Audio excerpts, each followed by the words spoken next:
now know, according to Mediaite, okay? We have our answer. In a statement released by the Air Force today, a spokesperson confirmed that the shooter, his criminal convictions did not make their way into the federal database. According to the Texas Tribune, the Air Force has launched a review of how the service handled the criminal records of former Airman Devin P. Kelly following his 2012 domestic violence conviction. Kelly was convicted by a general court-martial on 2 charges of domestic assault against his wife and stepson under Article 128 of the Uniform Code of Military Justice. He served 12 months in confinement at the Naval Consolidated Brig Miramar in California before being released with a bad conduct discharge in 2014. He was busted down to E1. Federal law prohibited him from buying or possessing firearms after this conviction. He had a gun anyway. Why did he have a gun anyway? Because initial information indicates his domestic violence offense was not entered into the National Criminal Information Center database by the Holloman Air Force Base Office of Special Investigations. Okay, so this is the fault of the Air Force that did not enter the information into the computer. We've seen situations like this before. I believe that it was, I think it was the Charleston shooter, who also was forbidden from buying guns, and there was a screw up in the background check. Just saying there ought to be background checks doesn't make the background checks actually happen. And now we know that there are tons of red flags about this, again, human piece of crap. Here are some of the things we now know about this guy. And again, this is why it's so foolish to suggest that the best way to weed out mass shooters is by confiscating guns from hundreds of millions of Americans. Instead, we ought to be looking for red flags, because almost invariably, the only exception I can think of actually is the Las Vegas shooter. Every one of these guys has a bunch of red flags in their history. So here are some of the red flags for this shooter in Texas. Number 1, he tried to date underage girls. I mean, really underage. According to the New York Post, when he was 18, he tried dating a 13-year-old and later reportedly suggested she live with him and his wife as a topless maid, and that 13-year-old suggested that Kelly essentially stalked her. His court-martial for domestic violence was not just him hitting his wife or hitting his stepson. He cracked the skull of his infant stepson multiple times, okay, on purpose, according to court records. He assaulted his then-wife. She divorced him. He remarried. He was arrested for animal cruelty a few years back. He was arrested at a Colorado Springs RV park for punching a dog, throwing it, and dragging it. He was given probation after an hour-long standoff with police resulted in his arrest. He beat the living crap out of a dog. And then 13-year-old shooters, Article 1, gun, and free break. Fallout from the Texas shooting. Democrats are out over their skis again. Plus, some new information on the identity of the shooter and the man who took him down, a real American hero. I'm Ben Shapiro. This is the Ben Shapiro Show. In fact, it's so much fun that I actually didn't want to do the show today. I just wanted to be on Twitter, hashtagging accurate movie summaries. But we'll get to that in a little while because some of these are really funny. But before we get to any of that, and I really do want to talk at length about the hero of the Texas massacre. 26 people, including some guy who shot him, is an sponsors over at MVMT. So do you see this magnificent watch? It is indeed magnificent, this watch. It's just fantastic. I own 2 MVMT watches. They're both great. I bought one for my wife. I bought one for my father. They are just excellent. MVMT watches are the best that you can get for an inexpensive price. Holiday shopping can be rough, but MVMT watches are perfect for this. You can skip the crowds, you go directly to their website, and they start at just $95. A department store for a watch like this, you're looking at $400 to $500. Instead, they market it directly online, and at such great prices, MVMT watches make great holiday gifts. They sold over 1 million watches in over 160 countries. You get 15% off today with free shipping and free returns by going to mvmt.com/Shapiro. Again, that's mvmt.com/Shapiro. These watches are nice enough that I've worn one before Congress. I wear them every Sabbath. They're really fantastic. I, again, have 2 of them. I have one that is black, and I have one that is silver, and I love both of them. They're really durable as well. mvmt.com/Shapiro for 15% off. Free shipping and free returns your order.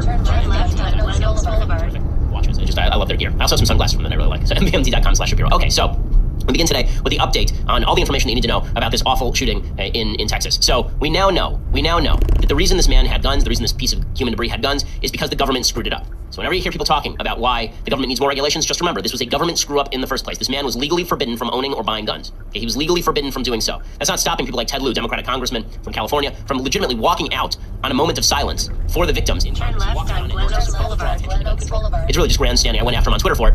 I asked him if he made a habit of walking out on funerals so that he could go to soup kitchens, or does he wait until after the funeral in order to do the things that he thinks are worthwhile? Well, he wasn't, happy to hear that. Instead, he said that he was standing up for everyone because we need more gun control. And this, of course, has been the consistent call from everyone on the left. Gun control, gun control, gun control. The government failed here. Here is what we now know, according to Mediaite, okay? We have our answer. In a statement released by the Air Force today, a spokesperson confirmed that the shooter, his criminal convictions did not make their way into the federal database. According to the Texas Tribune, the Air Force has P. Kelly following his 2012 domestic violence conviction. Kelly was convicted by a general court-martial on 2 charges of domestic assault against his wife and stepson under Article 128 of the Uniform Code of Military Justice. He served 12 months in confinement at the Naval Consolidated Brig Miramar in California before being released with a bad conduct discharge in 2014. He was busted down to E1. Federal law prohibited him from buying or possessing firearms after this conviction. He had a gun anyway. 4.1 miles. Anyway, because initial information indicates his domestic violence was not entered into the National Criminal Information Center database by the Holloman Air Force Base Office of Special Investigations. Okay, so this is the fault of the Air Force that did not enter the information into the computer. We've seen situations like this before. I believe that it was, I think it was the Charleston shooter, who also was forbidden from buying guns, and there was a screw up in the background check. Just saying there ought to be background checks doesn't make the background checks actually happen. And now we know that there are tons of red flags about this, again, human piece of crap. Here are some of the things we now know about this guy.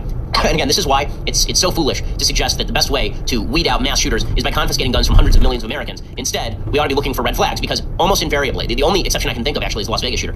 Every one of these guys has a bunch of red flags in their history. So here are just some of the red flags for the shooter in Texas.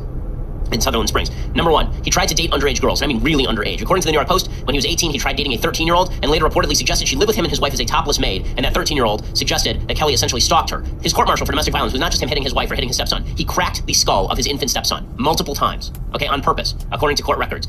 He assaulted his then wife. She divorced him. He remarried after after an hour-long standoff with police resulted in his arrest. You beat the living crap out of a dog, and then you beat the living crap out of your infant stepson. And not only don't you end up in jail for life for these offenses, you then can buy a gun because the government screws it up. So there are a bunch of problems here. The first problem I would suggest is, why are you out on the street after you beat the living crap out of a dog? Why are you out on the street after you fracture repeatedly an infant stepson's skull?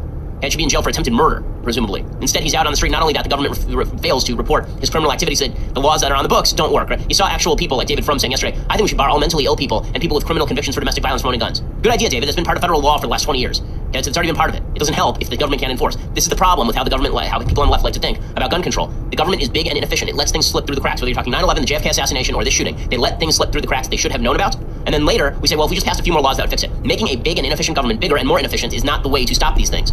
The only way to stop these things is to either give the government fewer things to do and make them better at it, or, presumably, to allow armed citizens to walk around with guns. And this is where we get to the final thing here. This guy was threatening his mother-in-law. So his mother-in-law went to the church. This was apparently sort of a family dispute. He was on the outs with his wife. They were still married, but they were estranged. And his mother-in-law attended the church. He went there and shot up the church. He was able to buy 4 guns in the past 4 years. Okay, and the authorities are now saying pretty clearly that this guy should never have been allowed to buy a gun. Here is a Texas official talking about how this church shooting was motivated by domestic violence considerations. There was a domestic situation going on within this family. The suspect's mother-in-law attended this church. We know that he had made threatening texts from him, and we can't go into details about that domestic situation that is continuing to be vetted and thoroughly investigated. But we want to get that out there that this was not racially motivated. It wasn't over religious beliefs. There was a domestic situation going on within the family and the in-laws. Okay, so we now see that there's a motive in this case. And we also find out from this official's his name is Freeman Martin, the San Antonio Region Director for the Texas Department of Public Safety. He also adds that there is no way this person should have been able to obtain a gun. Here's what he had to say. We can confirm that the suspect did not have a license to carry. The suspect did have a non-commissioned, unarmed private security license, similar to a security guard at a concert type situation. Private security background checks, including fingerprints and criminal history checks with the Texas Crime Information Center and National Crime Information Center databases were checked, and he was clear. Okay, so this, again, is a government failure, and we're told that the solution here is government. I'll tell you, there is not, sometimes there's just not a solution. Okay, sometimes this is something that the left will say about terrorist attacks, and I think there is some truth to it. I think there are measures that we can take to minimize the possibility. But when you are talking about crazy people who obtain guns in violation of law already, passing more laws is not going to stop that from occurring. And in fact, the people on the left, Elizabeth Warren, for example, Elizabeth Warren was out there tweeting about the NRA this whole week. Oh, the NRA is paying people off. First of all, the NRA is not paying people off. There are millions of people who are members of the NRA because they believe that their best shot at defending their lives, and this is what the founders believed too, was owning a firearm. John Adams talked about the fact that everyone in Massachusetts was mandated by law in colonial times to own a gun for purposes of being part of the state militia, protecting their lives and their liberty. Okay, this has always been part of the American creed, and I think it's a very good part of the American creed. Elizabeth Warren, however, says the NRA is responsible. You see a bunch of people on the left saying things like the NRA just doesn't care if there are terrorist attacks. The NRA doesn't care if there are mass shootings. The NRA is behind these things. It benefits the NRA somehow for there to be mass shootings. Well, here's the lie for that. This gives a lie to that. The guy who shot and presumably killed this mass shooter, the mass shooter was shot, I guess, 3 times. Twice he was wounded. And the man who wounded him was this man right here, Stephen Williford. So Stephen Williford is a lifelong NRA member. Stephen Williford is an NRA instructor. And here's Stephen Williford. Stephen Williford represents everything that the left hates about American gun ownership. But here they have to pay homage to him because he actually saved lives. I mean, this guy could have gone with his gun and shot up many more places if Stephen Williford hadn't hopped in. I mean, this is an amazing thing that happened in Texas that wouldn't happen nearly any place else. There were 2 separate people who came to running to the situation, carrying guns, and then chased this guy down with their truck, knowing that not only was he armed and dangerous, he just murdered dozens of people.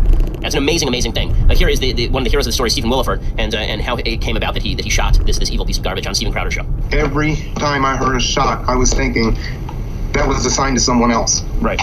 That shot was assigned to, he was shooting at another person every time I heard a shot fire, and I didn't have time to put shoes on.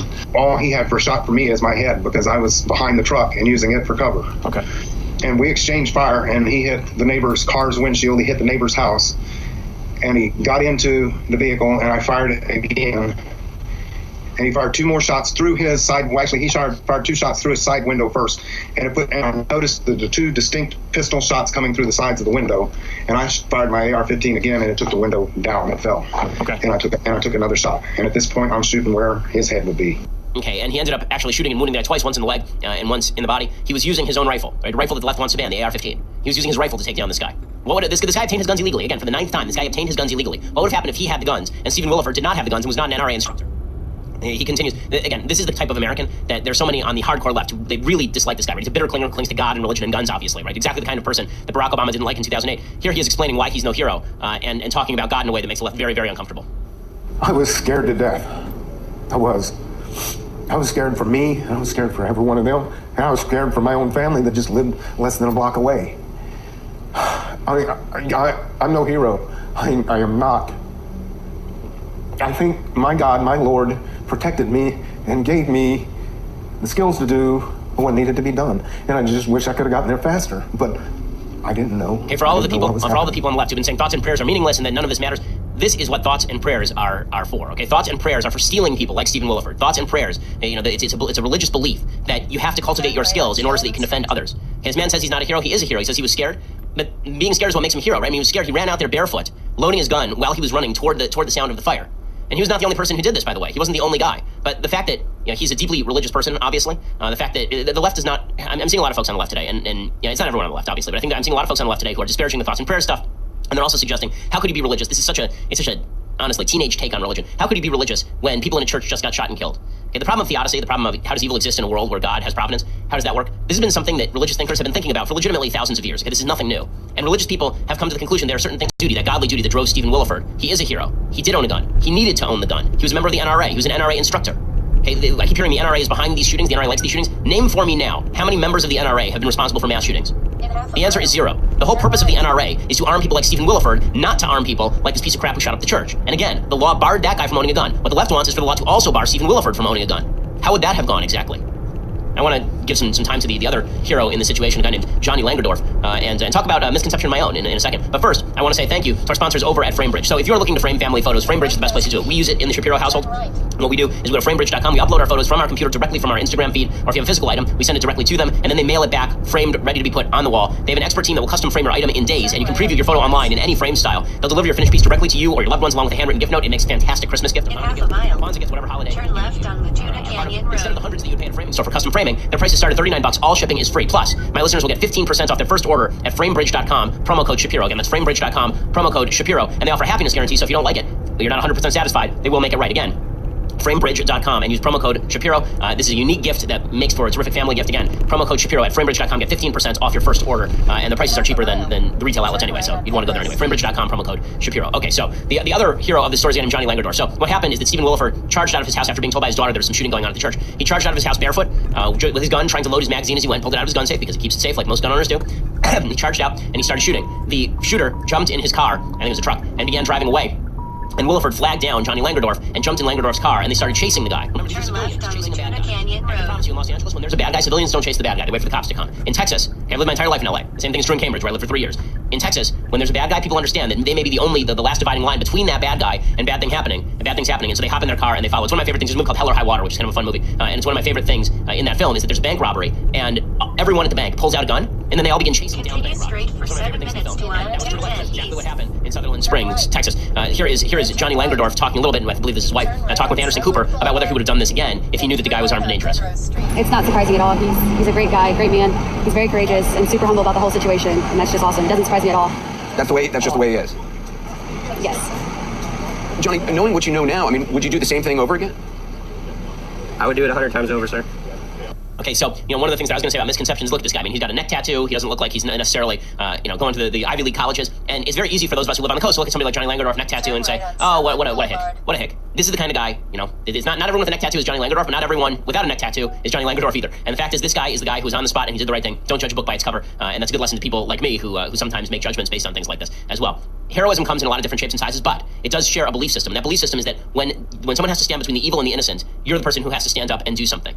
Okay, and we can treat government like it's God. We can pretend that government is capable of protecting us against all evils. It's just not true. It is just not the case that government can protect us against all evils, and that's why an armed populace is very often necessary to stop this stuff. The Washington Post put out an article yesterday with the headline, "One thing mass shooters have in common, they're men with guns." Well, yes, in a mass shooting situation, you would assume they have guns, and you would assume that criminals are typically men. But there's something they neglect. Okay, in a mass shooting situation, the person who typically stops the mass shooting is also a man with a gun. Whether it's a police officer or whether it is a civilian, as in this case, and it is much more likely that an NRA member is going to stop a mass shooting than that an NRA member is going to perpetrate a mass shooting, despite what the left would have you say. Well, the media, of course, don't care about any of this. The media don't want to hear any of this. The media simply want to talk gun control. And if you don't believe in media bias, let me show you this clip of President Trump in South Korea. So he's in South Korea now, and he was asked by an NBC News reporter. I guess he's still in Japan. He's heading South Korea today. But he's asked by an NBC News reporter about the situation in Texas. Specifically, she asks whether he would apply his extreme vetting standards to gun control. And here's Trump's response, which is correct. I guess he was in South Korea after all. You've talked about wanting to put extreme vetting on people trying to come into the United States, but I wonder if you would consider extreme vetting for people trying to buy a gun. Well, you're bringing up a situation that probably shouldn't be discussed too much right now, but it's okay if you feel that that's an appropriate question, even though we're in the heart of South Korea. If you did what you're suggesting, there would have been no difference 3 days ago, and you might not have had that very brave person who happened to have a gun or a rifle in his truck go out and shoot him and hit him and neutralize him. And I can only say this, if he didn't have a gun, instead of having 26 dead, he would have had hundreds more dead. And are you considering any kind of gun control policy going When you forward? look at the city with the strongest gun laws in our nation is Chicago. And Chicago is a disaster. If this man didn't have a gun or a rifle, you'd be talking about a much worse situation in the great state of Texas. Okay, Trump is of course right, and this is why so many people on the right like Trump, is because, at least Trump isn't Hillary actually applies here. Because if you imagine Hillary Clinton in this situation, she's pushing for widespread gun confiscations in all likelihood. She's praised Australia's gun buyback program, she's praised Canada's gun laws, and Hillary Clinton would say something very, very different than Donald Trump is saying right here. And what Trump is saying is basically correct. But the point I want to make is this NBC News reporter. I mean, if you look at her face throughout this particular question, the scorn she has not only for President Trump, but for people who are gun owners, for gun ownership, for the right to keep and bear arms, which the founders thought was so valuable, it is emanating from her. The difference between owning a gun and entering the country is I have a right to own a gun to protect my life and my family's life. I do not have a protect ourselves undergirds our ability to own a gun and use a gun in our own self-defense. Okay, it is the exact same reason. The reason you have extreme vetting with regard to people entering the country is the reason why you don't have extreme vetting for American citizens who have not committed a crime and want to own a gun to protect themselves. That doesn't mean no citizen of the United States. Extreme vetting is necessary for people coming into the country because they don't have vetting. Of course no one wants to have criminals with guns. Of course no one wants to have mentally ill people with guns. And Ted Cruz makes a really good point here. Ted Cruz specifically asked about, people who are violating the law by owning guns, and here's what Senator Cruz has to say. This should have been stopped beforehand. Under federal law, it was illegal for this individual to purchase a firearm. He had a conviction for a crime that's punishable by more than a year in prison, and he had a conviction for multiple domestic violence crimes. Both of those, it's already ineligible. But several things happened. Number one, the Air Force, the Obama administration, didn't report those convictions to the NCIS database. That's an endemic problem. It's a problem with the federal government. It's a problem with the states. And so when he went in to buy the guns, they ran the background check. And they didn't find it because it wasn't in the database. Okay, and Cruz here is exactly right, of course. Now, a lot of people have been saying, well, if we just had gun confiscations like Australia, then the number of mass shootings would go down. The problem is this. Mass shootings are so statistically uncommon. I'm not saying they're uncommon in the sense like colloquially, they never happen, but they're statistically uncommon as compared to other types of murder. And so there's no good comp in terms of looking at a system where, okay, there's a massive gun confiscation and the number of mass shootings went down. It may have gone down from 3 to 0. Right? It wasn't like Australia had mass shootings every 5 minutes. Australia had very few mass shootings, and now they have no mass shootings. But their murder rate actually declined at a lower rate than the U.S. murder rate over the same period since their gun confiscation. The U.S.'s murder rate declined faster, even though more people were purchasing guns, not fewer people. Okay, before I go any further, I want to say thank you to our sponsors over at Blinkist. So if you're addicted to information, which I know you are, since you listen to this show, you need to get the Blinkist app. Blinkist makes sure that you can get all of the information from the latest popular books, nonfiction books, and constantly increasing your knowledge level. If you've never read 4 books in one day, Blinkist helps you do that, because what they do is they summarize all of these books, the main points of these books, in these 15-minute little packages. They like to a sort of utopian negative model, right, that would help us run roughshod over the rights of other people. Because remember, half of what Don Lemon is saying here about, we need to change the law would every law is an imposition on somebody. So whose rights are you imposing on? Prayer reminds us that you don't actually get to do that all the time, right? That utopia is not something that you while violating the rights of others, because God in the end is the actual judge, right? When somebody dies, Jews say Baruch Dayan Emet, right? Baruch Dayan Emes. That's what Jews say. What that means is blessed is the true judge, meaning that I don't get to make the call as to whether something that just happened is according to God's plan. Only God can make that call, and I may not understand it, and I can mourn it. I mean, we cry at funerals. Right? We're not crying because we question God's justice. We're crying because it's sad, right? We may not understand. In the same way that children cry when their parents are trying to implement justice, the kids don't understand. We don't understand. There's no way for us to understand. That's what faith is. Okay, prayer also helps us see the value in other human beings and convey that we understand that value to other human beings. 1.3 miles. We're atheists, we're irreligious people, see prayer as nothing but empty verbiage, it doesn't accomplish anything. Miles. How many people have been bettered by communities that pray, right? Prayer takes place in communal settings, not just individual prayer. I think that individual prayer is valuable, but Judaism believes, and I believe so does Christianity, that communal prayer is more valuable than individual prayer. That individual prayer is useful, but you're supposed to get together in a community, because the idea is that community draws other people in. How many bad people, how many would-be shooters have been converted by going to places like churches and praying with others? A lot. How many evil people have been drawn into the nexus of a community that prays and sees the value of other individuals before God? That has prevented bad action. You never see it. You never see it because you only see the bad stuff. Remember with the Charleston, South Carolina shooter, there's a report that came out shortly afterward, I'll have to look it up, where this piece of garbage white supremacist who murdered a bunch of people in church, he said he had trouble pulling the trigger because when he went in there were all these black people who were really nice to him and were praying with him.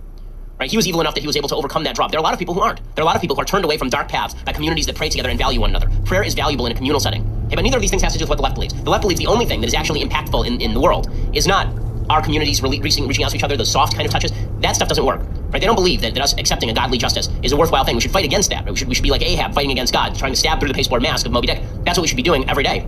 And there's something to the notion of struggling with God. I mean, Judaism believes that struggle is ongoing, but the idea in the end is that God is right and you're wrong, right? But in any case, that's not an excuse for inaction when action is called for. But here's the problem, right? Prayer obviously is supposed to motivate you to go out and do better things. It's to motivate you to do better. It's supposed to be fuel in your gas tank. But the left assumes that if I disagree with the direction you're steering the car, I don't have fuel in the gas tank. That prayer didn't put fuel in my gas tank. Prayer was useless because I don't agree that you ought to be aiming the car at gun control. Well, I don't believe you should be aiming the car at gun control because I don't think that the additional laws that you've been proposing are useful. By the way, I have said when I think an additional law might be useful or at least called for after Las Vegas. I said that I would not vote against a law that prevented the sale of bump stocks. And so it's not like I'm against I'm in favor of better enforcement against people who have been mentally ill and have been in mental hospitals owning weapons. Cruz pointed out, and he's right, that there were like 40,000 people who illegally own guns in the United States. 44 were prosecuted. There was 40,000 people who illegally buy guns. and Obama prosecuted 40 of them. And we need to implement the laws that we already have on the books. We don't need new laws. But that doesn't mean that my prayers are ineffective. It means that I'm not praying for the same thing that you are, or the action to which I have devoted myself is not the action you choose. But your suggestion that my prayer is not accepted by you, I'm not praying to you, and I don't care what you think of my prayer. When I pray, I'm talking to God, not to you, because you're not God and neither is government. You know, this brings up a sort of broader conversation about the role of religion in public life. I want to get to that in just 1 second, because there's a big controversy that's now broken out over a Hillsong pastor and abortion. But first, I want to say thank you to our sponsors over at NatureBox. Listen, we all want to eat better when it comes to snacks.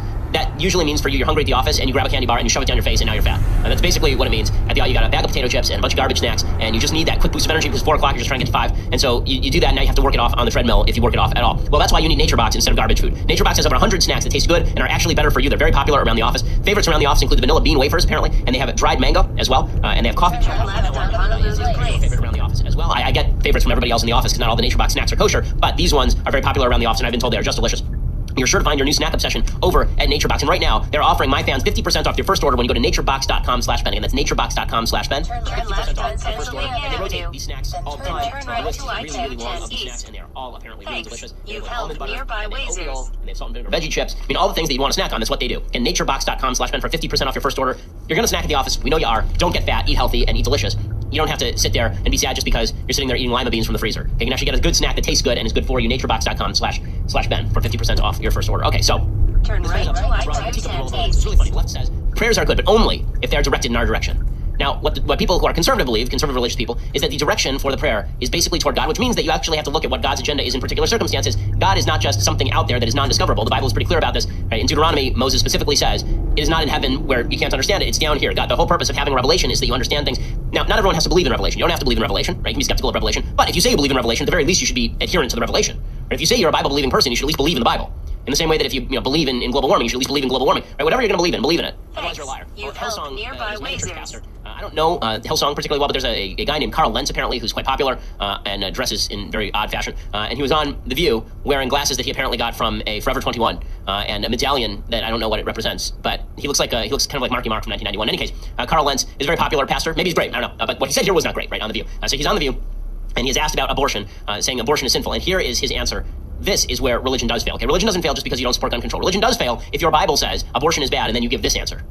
And it makes so it's not a sin in your church to have an abortion? That's kind of conversation we would have, finding out your story, where you're from, what you believe. Yeah, I mean, God's the judge. People have to live their own convictions, and I think if I have to tell you, that's such a broad question. To me, I'm going higher. I want to sit with somebody and say, where do you believe? So it's not an open and shut case with you? Some people would say it is. I think to me, I'm trying to teach people who Jesus is first, find out their story. Before I start picking and choosing what I think is sin in your life, I'd like to know your name. Nonsense. Nonsense. Sin is still sin. That doesn't mean that you have to be mean to people who have sinned. The whole purpose of talking to people is to find out their story. But we have to start from a certain basic premise. Yes, abortion is a sin. Of course, abortion is a sin. And soft-pedaling it for the left is not going to win you adherents or converts. Soft-pedaling evil is not going to, soft-pedaling sin is not going to draw more people to you. It's going to alienate more people from religion because that's what gets people to believe in this I'm spiritual but not religious nonsense. Okay, what do? You believe in the Force. Congratulations. I mean, can you move objects with your mind? I don't really care if you're spiritual but not religious. The question is what standards you uphold. One of the purposes of religion is to uphold a higher standard because God has demands of you, not just you making demands of God. This guy got a lot of flack for it as well. He should. Alicia Krause on Daily Wire went after him. She's invited him to come into the Daily Wire offices. I'm sure we would all like to chat with him and find out whether he actually believes abortion is a sin or not. Okay, so I have some things I like and some things that I hate that I want to talk about today. And it's going to be a fun things I like, so you're going to want to stick around for that. But you need to subscribe to our website in order to make that happen. So for $9.99 a month, you can get your subscription to dailywire.com. That means that you get the rest of the Ben Shapiro Show live on video. It means you get the rest of the Andrew Klavan Show live on video. It means you get the rest of the Michael Knowles Show live on video. It also means that you get to be part of my mailbag and Klavan's mailbag. Also, be sure to tune in to watch our next episode of The Conversation on Tuesday, November 14th at 5 p.m. Eastern, featuring the godless Michael Knowles. And if you're a subscriber to the Daily Wire, then you can write in and send your questions directly to Michael Knowles, who will give you the world's worst answers, but they'll probably be amusing. The Conversation happening next Tuesday. You can only do it if you subscribe for $9.99 a month. For $99 a month, you get all of those things. Plus, you get the very greatest all beverage containers, hot or cold vessel. You will love it. You will enjoy it. Every bit of it is just phenomenal. You will treasure it forever. I get people tweeting me all the time about how great this vessel is, about how it restored their loved ones to health after they were suffering from horrid diseases and such. I can't vouch for that because it's not FDA approved, but I can say that this is a great beverage vessel. For $99, you get that, plus all of the other aforementioned things. Please subscribe to our YouTube channel. We have a bunch of fun new videos that are coming out on YouTube. You won't know about them unless you subscribe there. And subscribe over at SoundCloud or iTunes. Leave us a review. It always helps us. It helps in the rankings and it helps people find out about the show more broadly. So leave us a review. We always appreciate it. We are the largest, fastest growing conservative podcast in the nation. Okay, so I'm going to go directly to things I like and things I hate today, I think. So, things I like, there is a book that I read, very quick read, by a guy named Alan Jacobs. It's a bestseller now called How to Think. And it is sort of a short form review, essentially, of ways that we are biased and how best to conquer those biases. I love reading these kinds of books, right? I've recommended Daniel Kahneman's book before. I've recommended the book Flow and the book Drive. I recommend a lot of books about how it is that we have cognitive biases, and this book is about that, but it's also about why we shouldn't despair of our ability to overcome these challenges to bias. The book, again, is How to Think by Alan Jacobs. It's like 150 pages, very slim, very easy to read, very conversational. Go ahead and check it out. It's a fun read. Okay, other things that I like. So, just for fun today. Good North Korea a reason to say, hey, we need a bomb, because if we don't have a bomb, we're going to, not be able to protect ourselves, and they'll come after us. Okay, so no. Okay, the idea that you're meeting North Korea, and so that's why they're developing a bomb. They started developing the bomb under the auspices of the Clinton administration, which signed a North Korean framework in 1994 and said the problem was ended. They continued it through the Bush administration. They accelerated under the Obama administration. Say, wouldn't it have been nice if there had been a Secretary of State who could have done something about that? I'm just trying to think of a secretary. Oh, wait, he was Secretary of State, wasn't he? My bad. Also, I do have, I'm going to be mean to John Kerry now, but he deserves it after slandering our troops in Vietnam and spending his entire career being awful at everything. Then the man's facing a stage of full structural collapse. It's like a mudslide in the Hollywood Hills at this point. And at a certain point, you do too much Botox and you start to look like Lurch. I mean, it's pretty amazing. Okay, in any case, deconstructing the culture we'll do for 5 seconds here. So, first, I do want to mention that there's a new report from the New Yorker about Harvey Weinstein and how he was attempting to cover up his sexual assault and sexual harassment. Ronan Farrow released a blockbuster expose. Multiple women have accused him of Weinstein of rape, and now apparently Weinstein had these extensive efforts to silence people. He hired private investigators and ex-spies to suppress allegations. They hired Kroll, one of the world's largest corporate intel companies, and Black Cube, an enterprise run by former officers of Mossad, and they used false identities. He directed efforts to kill accusation stories from the New York Times and New York Magazine, and he used his lawyer David Boies lead his effort to prevent the New York Times from doing any of these reports. David Boies, as you remember, was an attorney who represented Gore in the Bush-Gore presidential election saga. He had agents posing as advocates for women. He had front companies to cover his operations. He hired investigative journalists to interview and collect information from the accusers. So he's actually hiring the chief content officer from the National Enquirer. Okay, news from behind the scenes and even manipulate some DC players. Okay, so should we save the rest of deconstructing culture for next week? Or are we out of time? We're out of time, so we'll have to save some deconstructing culture for next week. I was going to do Post Malone, but we'll have to save that for next week. And remind me, and we'll do it next week as well. Okay, so we'll be back here tomorrow with all of the latest news. I'm Ben Shapiro. This is the Ben Shapiro Show.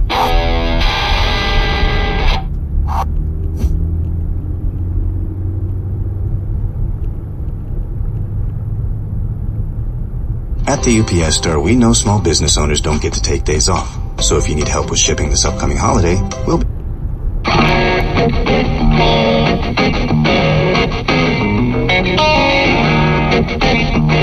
And now, live and uncensored, broadcasting from the great state of Texas worldwide, it's David Knight.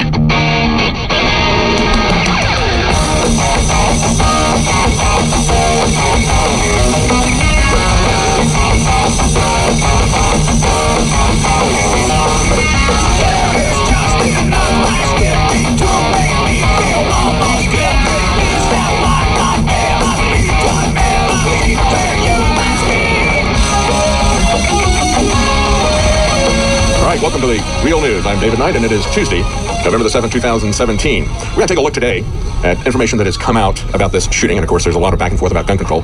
We're going to see what people like Piers Morgan are saying. They're calling us brainless idiots because we know that guns are not going to go away.